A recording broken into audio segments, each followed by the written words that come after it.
2015 সালে আমার আব্বা ইন্তেকাল করছেন। আমার আব্বা ইন্তেকালের পরে আমরা 5 ভাই ছিলাম, 3 বোন। আমরা 5 ভাইয়ের বাড়ি, বিল্ডিং, দালান, আলাদা আলাদা জমি কিনছি, বিল্ডিং করছি, ঘরের সমস্ত ফার্নিচার আমরা বানাইছি। কোনোটাই আমার আব্বা থাকতে ছিল না আমাদের।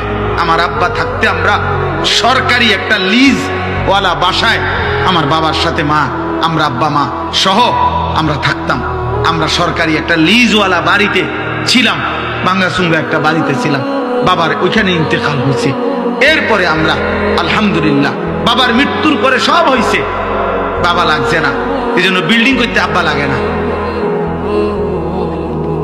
সোফা বানাইতে বাপ লাগে না মিয়া, কিন্তু আখেরাত গড়তে হইলে বাপ লাগে। কারণ বাবার হাতে যদি, মায়ের হাতে যদি মাসুম বাচ্চা সুন্দর দিন না শিখে, আল্লাহ না চিনে, ছোটবেলায় যদি তাকে কোরআন সুন্নাহ না শিখায়, তো ভবিষ্যতে বড় হয়ে তাকে শুধরানো বড় কঠিন হয়ে যায়।